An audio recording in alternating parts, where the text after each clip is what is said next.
He slammed his fist on the kitchen counter, making the dishes rattle. Why do you even care about their grades? They're not your real kids anyway. The words hit me like a slap. My son, Trevor, froze with his fork halfway to his mouth. His daughter Piper looked down at her homework, tears pooling in her eyes. His son Camden bit his lip hard. You want to play house with someone else's brats? Fine. Just don't drag me into your little fantasy. He grabbed his jacket and walked out. Fourth time that week. The door slammed, so hard the picture frame on the wall tilted sideways. I stood there holding a dish rag, my hands shaking with rage I couldn't release. Not in front of them. Never in front of them. Trevor was 9. Piper was 8. Camden was 6. They were watching me, waiting to see if I'd break. I took a breath, forced a smile. Homework time.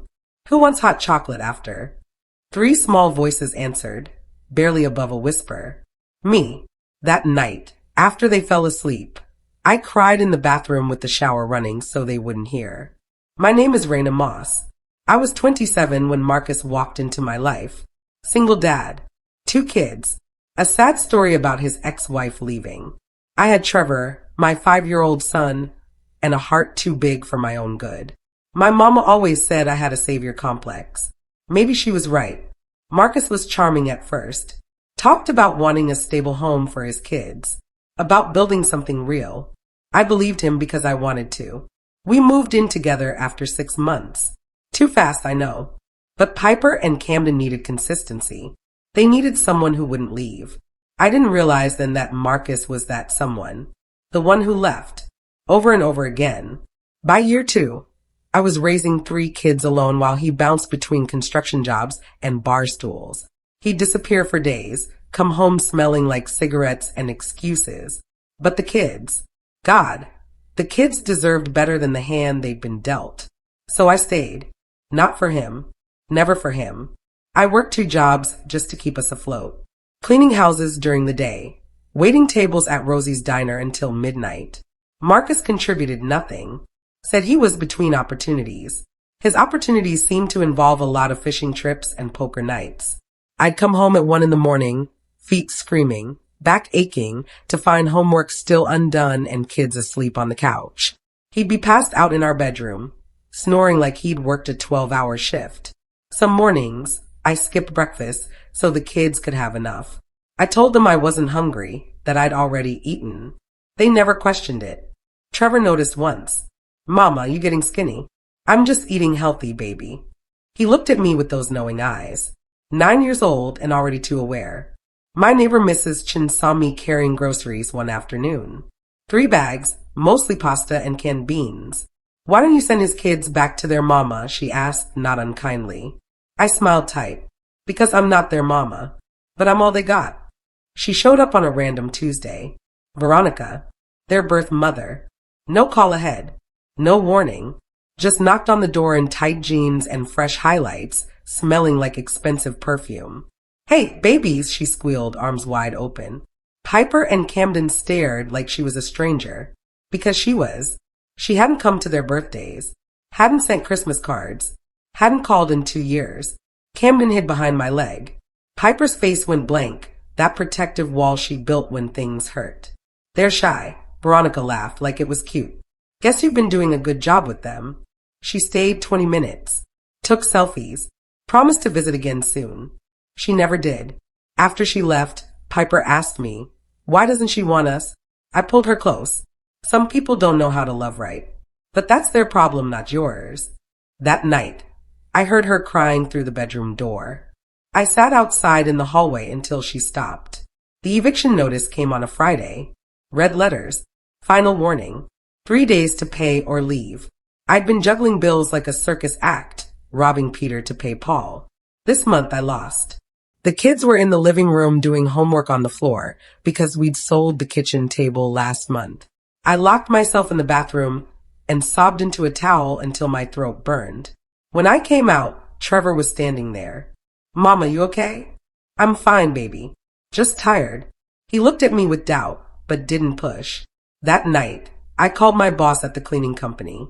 Begged for advance pay. She said no. Policy. I pawned my grandmother's necklace the next morning.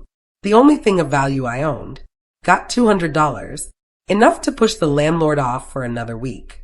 I told myself it was temporary, that things would turn around. I'd been telling myself that for 2 years. The neighbors talked. Loudly. Like I couldn't hear them from my porch. She's raising another woman's kids. Can't even keep the lights on. I heard she's behind on rent. Again. Why doesn't she just leave him? Let them go back to their real family.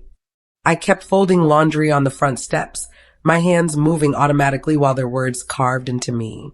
Mrs. Patterson from 3 doors down walked past. Didn't even look at me. Just loud enough for me to hear. Some people don't know when to quit. Trevor heard it too. He was playing with Camden in the yard. His little face went hard. Later, he asked me, "Why do people say mean things?" "Because they don't understand," I told him. "And sometimes people are just cruel because it makes them feel better about their own lives." "That's stupid," he said. "Yeah, baby. It is. But it still hurt." Piper came home from school limping, trying to hide it, but I saw. "What's wrong with your foot?" "Nothing, Miss Raina." I knelt down. Her sneaker sole had separated from the shoe, flapping with every step. "Baby, why didn't you tell me?" She shrugged. "You got enough to worry about. 8 years old, already trying to protect me." I duct taped her shoes that night while she slept. It was all I could do. Payday was 5 days away, and we needed groceries more than new shoes. The next morning, Trevor saw what I'd done. He disappeared into his room and came back with his sneakers. "She can wear mine. I'll wear my old ones." They were too small for him by 2 sizes. I'd seen him wince when he walked. "Trevor, no. She needs them more." I held both my babies and cried in front of them for the first time. A housekeeping agency offered me a live-in position across town. Better pay, steady hours, health insurance, but it meant pulling the kids from their schools, moving away from the only neighborhood they knew, starting over in a place where they'd have no friends. Piper was finally doing well in math. Camden loved his teacher. Trevor had just made the basketball team. I stared at the offer letter for 3 hours. Then I tore it up. Some things matter more than money. Stability, consistency, being there when they needed me. I called the agency back. "I'm sorry, I can't accept." The woman sighed. "You're making a mistake." Maybe I was, but it was mine to make. That night, I picked up an extra shift at the diner, then another, and another. If I couldn't take the better job, I'd work harder at the ones I had. The parent-teacher conference was on a Thursday. I'd switch shifts to be there. Piper's teacher smiled when she saw me. "Mrs. Moss, so glad you could make it." "It's Miss, actually. But thank you." Another mother sitting nearby whispered to her friend, "Oh, she's the babysitter." My jaw tightened. I'm her mother in every way that matters. The woman smirked. "But not biologically, right?" I leaned in close. "Biology doesn't tuck kids in at night. Biology doesn't pack lunches or stay up with fevers. I do. So yes, I'm her mother." The teacher cleared her throat awkwardly. "Piper's doing wonderfully in reading. She's really blossomed this year." I focused on that. On Piper's success. On what mattered. But the woman's words echoed in my head all night. Not their real mother. Not their real mother. As if love required a blood test. Trevor's 10th birthday was coming up. The kids asked if we could bake a cake. "Can we give him a party?" Camden asked, eyes hopeful. "We can do cake," I said carefully. "But no presents this year, okay? Money's tight." Their faces fell. But they nodded. The night before his birthday, I found them in Camden's room. They'd drawn pictures for Trevor, colored with worn crayons. Wrapped them in old newspaper tied with string. Piper had written a story about a superhero named Trevor who saved the world. Camden drew a spaceship, because Trevor liked space. On his birthday, we sang. We ate cake I'd made from a box mix. Trevor opened his newspaper-wrapped gifts and cried. "This is the best birthday ever," he whispered. And I believed him, because it wasn't about money or toys. It was about being loved, being seen, being chosen. That's what we'd built. A family that chose each other every single day. I enrolled in a night course at the community college. Business management. It was online, cheap, and I could do the work after the kids went to bed. Marcus mocked me. "You really think a degree's gonna change anything? You're 30 years old." 29, I corrected. Same difference. You're wasting time. I ignored him. I'd gotten good at that. Some nights, I studied until 3 in the morning, then woke up at 6 to make breakfast and pack lunches. I survived on coffee in spite, but I was learning about accounting, marketing, how to run a business. I didn't know what I'd do with it yet. I just knew I needed more. We needed more. This life of barely surviving, of choosing between rent and food, of duct taping shoes, it couldn't be forever. I wouldn't let it be forever. I started tutoring kids in the neighborhood. $5 an hour. Basic math and reading help. Word spread. Parents liked that I was patient, that I understood kids who struggled. Within 2 months, I had 12 students. Then 20. I raised my rates to $8 an hour. The money helped. Not a lot, but enough to breathe a little easier. Trevor helped me organize the schedule. Piper made flashcards. Camden greeted the kids at the door with his gap-toothed smile. We became a team, a machine that ran on love and desperation. One parent asked if I'd consider opening a learning center. You're really good at this. You should think bigger. Bigger. The word rattled around my brain for weeks. What if I could? What if we could? I started researching. What it would take. What it would cost. It felt impossible. But so had everything else I'd done. And I'd done it anyway. The kids started helping each other without me asking. Trevor tutored Piper in math. Piper read with Camden every night. They checked each other's homework. We had routines, systems. Everyone had chores. Everyone contributed. Marcus complained that I was turning them into little soldiers. I'm turning them into responsible humans, I shot back. Something you'd know nothing about. He didn't respond. Just grabbed his keys and left. But the kids noticed. They noticed everything. Why doesn't he help? Camden asked one night. Some people aren't built for this kind of life, I said carefully. But we are, and we're doing just fine without him. Trevor nodded. We don't need him. Out of the mouths of babes. The truth was, we'd been functioning without Marcus for months. He was just a ghost haunting the edges of our lives. When he finally left for a good 6 months later, the kids barely noticed. We kept running like the well-oiled machine we'd become. Just the 4 of us. And that was enough. A local elementary school called. They'd heard about my tutoring program. Would I consult on their after-school learning plan? I said yes, hands shaking as I hung up. They paid me $300 for 10 hours of work. More money than I'd ever made so fast. The principal liked my methods. You customize everything to each child's needs. It's brilliant. It's just what works, I said, unsure how to take the compliment. She referred me to 2 other schools. Then a private academy reached out.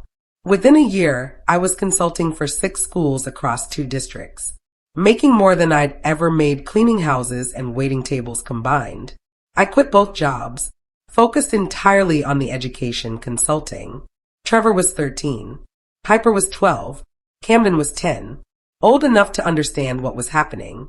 We're going to be okay, Trevor said, watching me sign a new contract at the kitchen table. Yeah, baby. We really are. Piper's high school graduation arrived on a sunny June afternoon. She was valedictorian. Full scholarship to State University. We filled the second row. Me, Trevor, Camden, Mrs. Chun from next door, and Rosie from the diner. There was an empty seat. I texted Marcus the details weeks ago. No response. When they called Piper's name, she walked across that stage with her head high. But when she looked at our section, her eyes went to that empty chair first. Her face flickered, just for a second. Then she smiled and accepted her diploma. Afterward, she hugged me so tight I couldn't breathe. Thank you for being here. For always being here. Always, baby. That's not even a question. We took photos, celebrated with dinner at the nice Italian place. Piper laughed until she cried. But later, in the car, she was quiet. I saw her wipe her eyes when she thought I wasn't looking. Some wounds don't heal just because time passes. Veronica sent a message through Facebook. Heard Piper graduated. So proud. Can I come to the ceremony? The graduation had been 3 days ago. Piper read the message over my shoulder. Her jaw tightened. She took my phone. Typed back, You weren't there when it mattered. Don't show up now for appearances. She hit send, then blocked the number. Good, I asked. Perfect, she said. Camden saw the exchange. She really wrote that? Sure did, I said, proud as hell. Savage, Trevor said, grinning. We all laughed. Because what else could we do? These kids had learned early that DNA didn't equal family. That showing up was what mattered. And they'd learned it from watching me. From the life we built together in the wreckage of what we'd been given. 2 days later, Veronica tried calling from a different number. Piper didn't answer. She never did again. Some doors, once closed, stay that way. Trevor got a full ride to college. Business school. He'd been managing our household budget since he was 15, tracking every dollar with spreadsheets he taught himself to build. Piper started an online vintage clothing store her sophomore year of college. Made $3,000 the first month.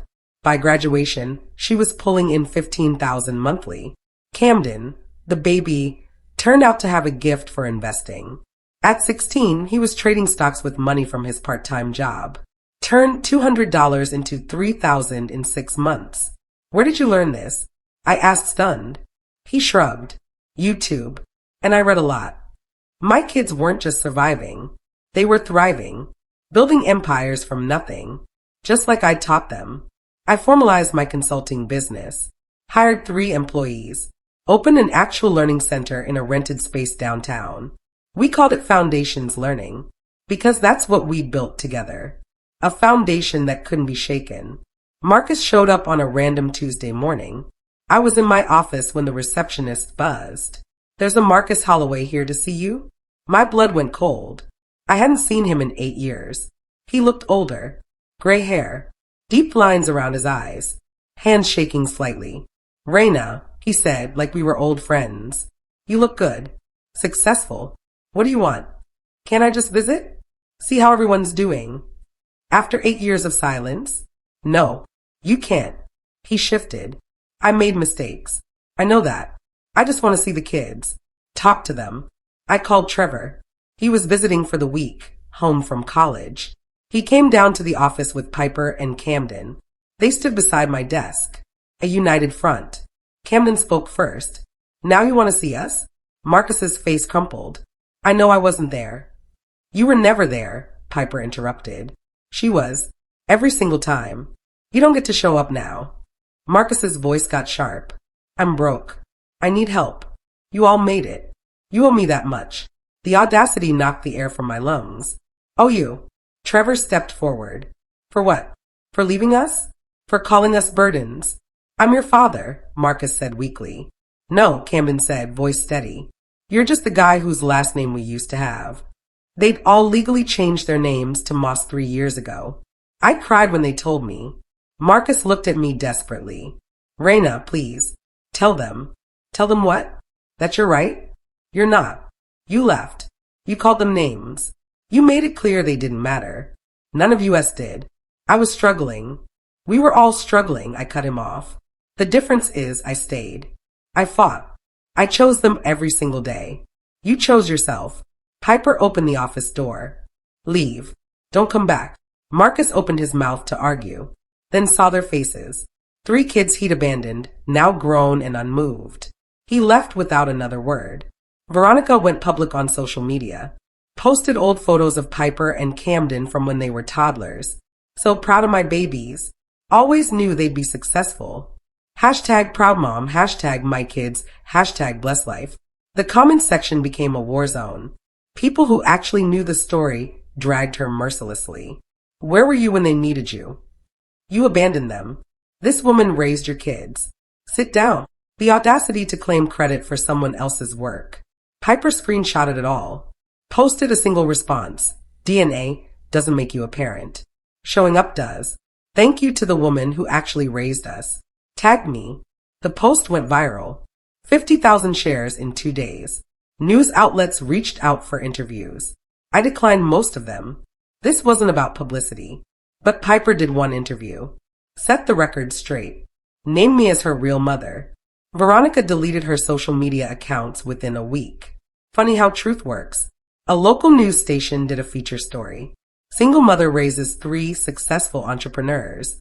They interviewed all of us, showed footage of the learning center, highlighted how we built everything from nothing. The reporter asked me, "What's your secret?" "Love," I said simply, and refusing to give up, even when it would have been easier. The story aired during prime time.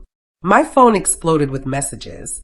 Old friends, former neighbors, people I hadn't spoken to in years. Mrs. Patterson, the neighbor who'd mocked me, sent a message. "I was wrong about you. I'm sorry." I didn't respond. Some apologies come too late. But Mrs. Chen called. "Always knew you were special. Proud of you, honey." That one I answered. The learning center got a flood of applications. We had to hire 4 more teachers and expand to a second location. The kids' businesses grew too. Success breeding success. Everything we'd planted was finally blooming. A venture capital firm reached out. They wanted to invest in foundations learning, expand it nationally, turn it into a franchise. The offer was for $2 million for 40% equity. I sat in the conference room, stunned. The kids were there too. All adults now, all part of the business in different ways. Trevor reviewed the contract. "This is legitimate. The terms are fair. Should we do it?" I asked. "Yes," Piper said immediately. "This is what we've been building toward." Camden nodded. "Think about how many kids we could help." I signed the contract 3 days later. Trevor negotiated an extra 0.5% equity. The money hit my account a week after that. More money than I'd ever imagined having. I bought a house. 6 bedrooms. Big backyard. Real furniture in every room. The kids came over for dinner. We ate on actual plates, not paper. No overdue bills on the counter. No fear of eviction notices. Just family. Just love. Marcus showed up at the learning center again. This time he looked sick. Thin.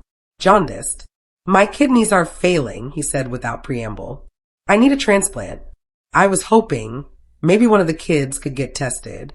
I stared at him. The nerve. The absolute nerve. "You want my kids to give you an organ? They're my kids too." "No," I said, voice like ice. "You said it yourself, remember? 8 years ago in our kitchen." "They're not your kids. Those were your words." His face went pale. "I didn't mean." "You meant it. And now you want their help." I stood up. "The answer is no. They're not your children. You made that very clear. So don't ask them for anything ever again. Please, Raina. Get out." He left. I never saw him again. I heard later he found a donor. Survived. Good for him. But he'd never be part of our lives. Not after everything. The house became our gathering place. Sunday dinners. Holiday celebrations. Random weeknight hangouts. Trevor brought his girlfriend. Piper invited friends from college. Camden started dating a sweet girl from his investment club. We'd gone from barely surviving to thriving. From food stamps to 6 figures. From an eviction notice to owning property. One Sunday, I stood in the kitchen making dinner. Something I actually wanted to make. Not just whatever was cheapest. Trevor was setting the table. Real plates. Real silverware. Everything we'd never had before. "Remember when we had to eat on paper plates because we couldn't afford dishes?" he said quietly. "I remember everything," I said. "We made it, Mama. We did, baby. We really did." That night, after everyone left, I walked through the house. Each room filled with evidence of the life we'd built. Photos on the walls. Comfortable furniture. Full pantry. Heat that worked. I thought about all the people who'd mocked me. Who'd said I was wasting my time raising someone else's kids. Where were they now? Where were we? I still run Foundations Learning. We have 12 locations across 5 states now, helping thousands of kids every year. Kids who need someone to believe in them the way I believed in mine. Trevor runs the business operations. Piper handles marketing. Camden manages all our investments and expansion funding. People still comment sometimes. Those aren't even her real kids. And now they say it with admiration, with respect, with awe, because everyone can see what we built, what we became. I sign their paychecks now. All 3 of them work for the family business, making 6 figures each, living lives they designed. But more than that, I sign birthday cards, graduation cards, wedding invitations. I'm the emergency contact on their forms. The first call when something goes wrong. The first person they want to tell when something goes right. Blood didn't make us family. Choice did. Love did. Showing up every single day did. I was mocked for raising children who weren't mine. Now, I'm the proud mother of 3 successful adults who chose me right back. And that's worth more than any paycheck I could ever write.